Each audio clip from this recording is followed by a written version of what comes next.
Okay, here we have section 5.7, which deals with what's called the ambiguous case for the law of sines.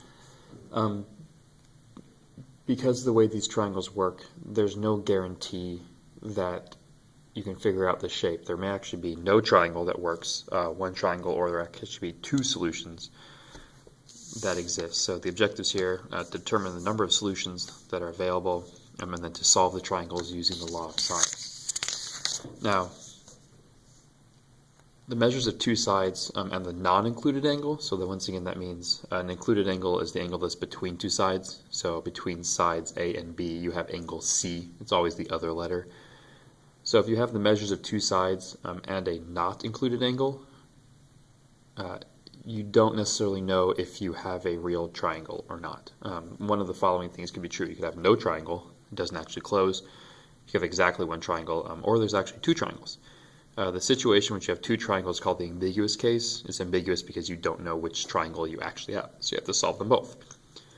So it says, suppose the measure of side A, side B, and angle A are known. Consider the following cases. So you have this case. So in the first case, the angle that you know is acute. It's less than 90 degrees. If the angle is less than 90 degrees and side A is less than side B, you have one of three things that could happen. Either A is not long enough and it can't close the triangle, so this means you have no solutions. A is exactly long enough to close a right triangle, so you have one solution. Or A is actually long enough that it can close a wide triangle or a narrow triangle. This has two solutions. If side A is greater than or equal to side B, there will only be one solution, so that's why there's not a picture illustrating that. Down here, if angle A is more than 90 degrees, it's obtuse. You have this case, if A is less than B, it can't close the triangle, it's not long enough. Over here, if A is more than B, you'll have one solution because it can close the triangle down. So here are some examples. So it says just determine the number of possible solutions to each triangle. Now on that previous slide where it talked about knowing side A, side B, and angle A, they don't have to be A's and B's. In those setups, the A's are the values that you know both parts of, and the B is the odd one out. So in this case, the A's are actually A's. The odd one out is the letter B. In this case, in our tests, angle B here is behaving like the A, because it's the thing I know both of. Little c is behaving like the B, it's the thing I only know one of. Because remember, variables can be changed around as much as you want. So just this says determine the number of possible solutions for each triangle. So the first thing you look at is whether or not the angle you know is less than 90 or more than 90. So the angle I know is less than 90. So that means I'm in this top section. The angle I know is less than 90. The next thing I need to look at is if the side I know that matches my angle is less than the other side or more than the other side. So in this case, little a is less than little b. So if little a is less than little b, I have to check this equation. Is little a less than b times the sine of a? Is it equal to b times the sine of a? Or is it greater than b times the sine of a? So little a is 8. B times the sine of a is 8 sine 30. So this is 8. If you notice I'm not putting anything in there because I'm going to have to figure out what inequality goes in there. 10 times the sine of 30.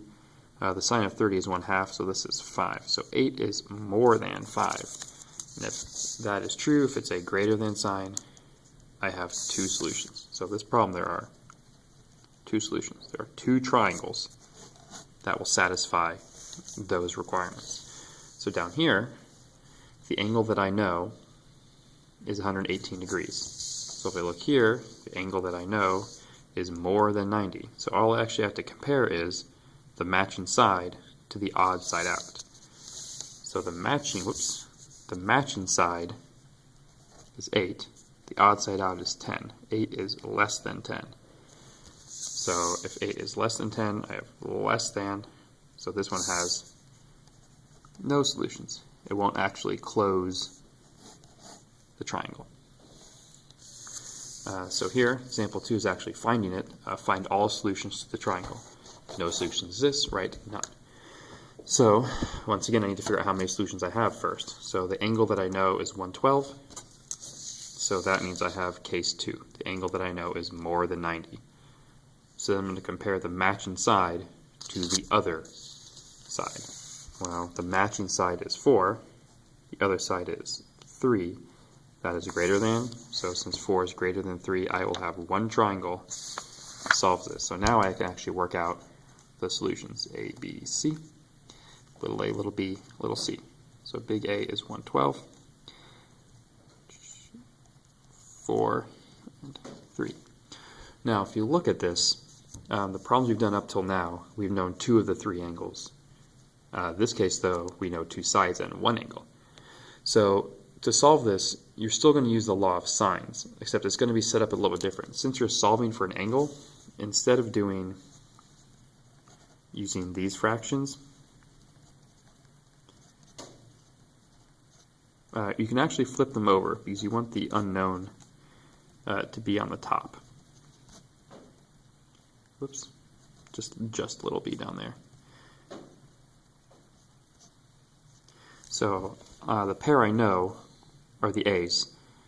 The one that I only know one of are the b's. So I'm going to solve for big B first. So I'm going to do, since I'm solving angles, I want my angles on the top. The sine of 112 over 4 equals the sine of b over 3. Now, if you remember the shortcut, you can just do the division and then multiply. So that's going to be sine of 112 divided by 4 times 3. So that gives you 0.6954 equals. Now, the problem is that's not big B. That's the sine of big B. You have the sine in front. So there is actually one last step where you have to do the inverse sine of your number to figure out what B is. So take the inverse sine of that. Whoops. Inverse sine of my answer. So B is 44.1 degrees. Now I know 2 angles, so I can now find the third one. So angle A plus angle B plus angle C has to be 180. So that's 156.1 plus C equals 180. So C equals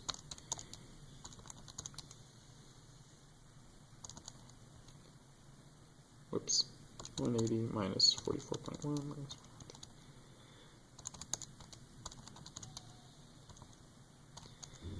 23.9.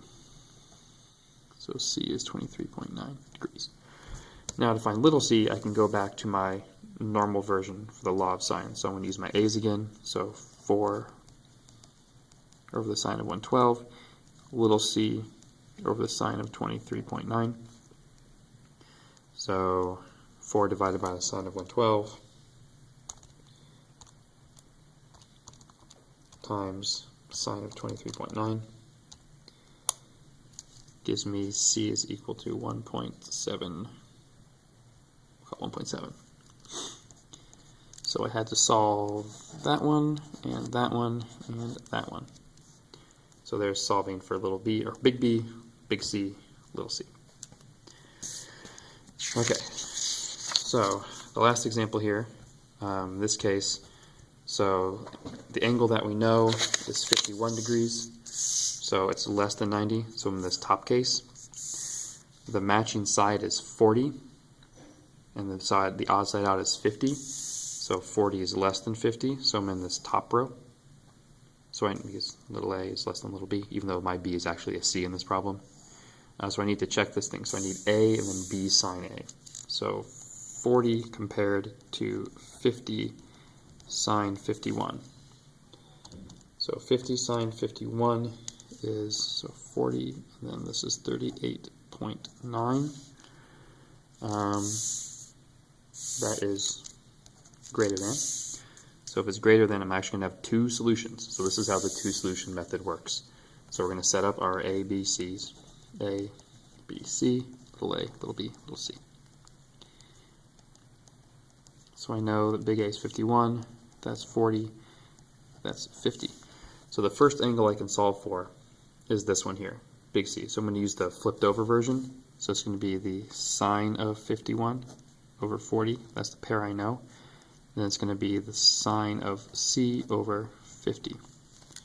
So sine 51 divided by 40 times 50 gives me 0.9714. Now remember, that's the sine of c, so I have to do the inverse sine to cancel this out. So the inverse sine of my answer, so it's 76.3 degrees. Now this is where the second solution comes in. It's either 76.3 degrees or it's the complement to that. So you actually have to set up another grid. Oops, lights went out. 50, 40, 51. So the complement to 76.3 is 180 minus that. So this C is 180 minus 76.3.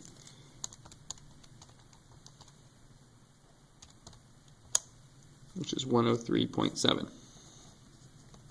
And then you have to solve both of these things out. So you can find the third side the same way. So to find this, so we'll finish out this triangle first. So to find big B, I know that 51 plus B plus 76.3 has to be 180. So big B is 180 minus 51 minus 76.3. That's 52.7 degrees. And then to find little b, I'm going to do my little a, sine of big A, little b over the sine of big B, 40 divided by the sine of 51 times the sine of 52.7. So I get 40.9 equals b. So now I'm going to come over here and finish this problem out. I get to focus in a little bit. There we go. So there's the work there if it got too blurry. So you can do the subtraction to get big B and then set up another fraction to get little b. So over here I can find big B the same way. A plus B plus C has to be 180. So 180 minus 51 minus 103.7. That's 24.3.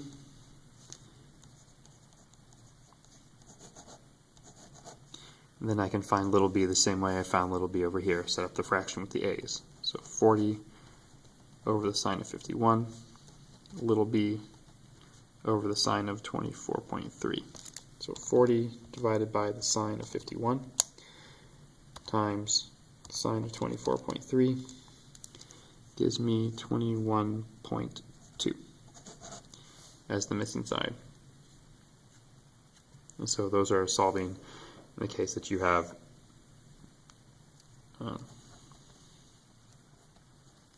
two triangles, two possible solutions.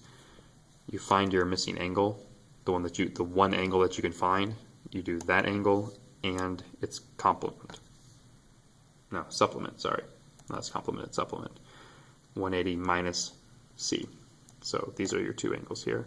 And then you solve for B using these different C's, and then you can find little b. So it's quite a few steps, and it is a bit tricky. Just be careful with what you are doing.